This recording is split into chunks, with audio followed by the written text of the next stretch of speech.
Chapter 31 of Fuzzy Mud. And Maisie is back. Hi, Maisie. Wednesday, November 3rd, evening. Marshall walked between Tamaya and Chad, an arm guiding each of them. He wore only one shoe, having given the other to Tamaya. It was way too big for her, but she was glad for the protection, even if it flopped a bit with every step she took. She could still see blurry shapes up close, just like Chad had described, but only if they were right in front of her face. She had lost track of time. She had no idea how far they'd gone or how much farther they had to go. "Do you know the way?" she asked Marshall. "I think so." "Look for a white tree with a branch that sticks out. It points the way back." "There are a lot of white trees." "Also, a big tall tree with wood planks nailed to it," she told him. "That's Chad's tree. That's how he saw us yesterday." "I have more than one tree," said Chad. "I climb up one, and then I see one that seems taller, so I climb that one. I want to try to find the highest tree out here." "That's cool," said Marshall.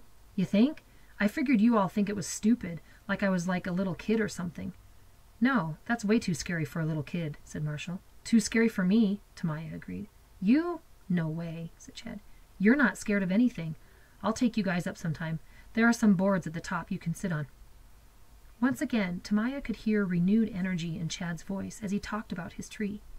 "You can see for miles," said Chad. "For miles?" That was nice to imagine, considering she and Chad couldn't even see for inches. Marshall stopped suddenly. Tamaya felt him tighten his grip on her arm.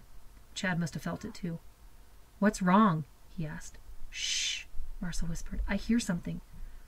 Tamaya listened. It sounded like the scattering of leaves and dirt. Something was moving. Some kind of animal? Or maybe several animals? "Chad," she whispered. "When you were up in your tree, did you really ever see the crazy hermit and his black wolves?" "I saw a guy with a beard. No wolves." The sound grew louder. There was definitely more than one animal. A dog barked. It was coming toward them.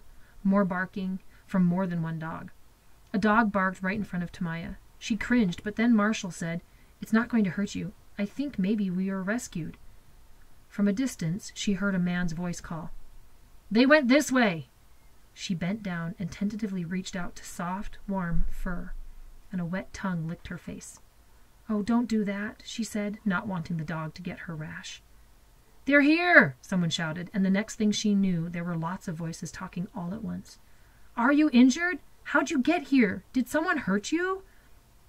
"They're both blind," Marshall said. "There's something bad in the mud out here." She heard what sounded like someone talking on a phone. "We got 'em, all three, 2 boys and a girl. We're going to need an ambulance. No, they say they weren't abducted, but we'll keep searching." Tamaya felt a hand on her shoulder. "You're safe now," said a man's voice. "I'm going to carry you back to the school, and then you'll be taken to the hospital." "Careful, I'm all covered in mud," she warned. The man chuckled and said, "A little mud never hurt anyone." She felt his arms wrap around her, and he lifted her up off the ground. Tamaya was too cold and too tired and too sore to try to explain. It was too late now anyway. She let herself sink into his warm wool coat. He'd find out about the mud soon enough. They all would. As he carried her out of the woods, she asked the name of the dogs. "The one that you were petting is Missy, short for Miss Marple. We also have Nero, Sherlock, and Rockford, all named after famous detectives." "'Cause they're good at finding people?" "They're the best." "I love dogs," said Tamaya.